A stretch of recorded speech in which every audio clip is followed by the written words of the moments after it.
Welcome top news today.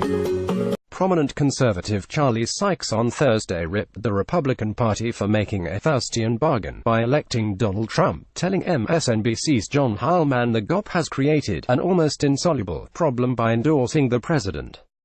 Noting Trump on Thursday prompted fears of a global trade war when he announced nearly $50 billion in annual tariffs of goods from China, Heilemann said the president is definitely not doing what his predecessors have done in the past. In just the past 24 hours, the Republican Party has had to reconcile itself to a president completely, utterly, totally out of sync with what the GOP has traditionally stood for.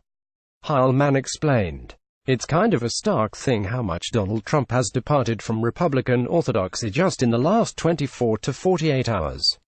Asked how his party is coping with that spectacle, Sykes replied, "I'm not sure I recognize the party anymore.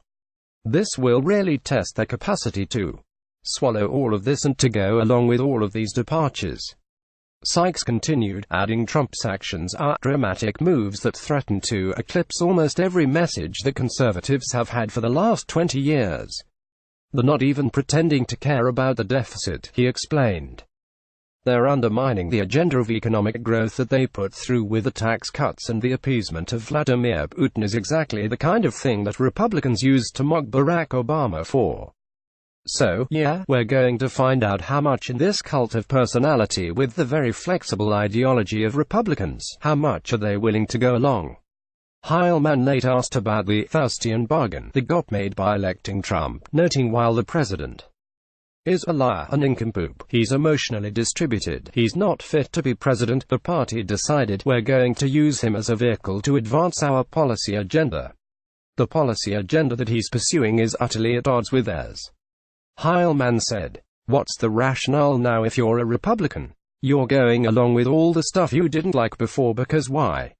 "Well, that's the thing about Faustian bargains," Sykes explained. "You think you know what you want, but the price is way higher than you thought it was going to be. Now conservatives are waking up to realize how much they were old on this." Sykes suggested the only explanation for Republicans' continued support of Trump is the cost-sunk fallacy. They're in so deep they don't see a way out. Sykes said, "In for a dime, out for a dollar. Once you've sold half your soul, 55%, 60% of your soul, at a certain point where do you go? Right now, this is where they're at. They cannot win this midterm election without the Trump voters. They can't win by breaking with Trump. So, it's almost an insoluble problem." Watch the video below, via Msnbc.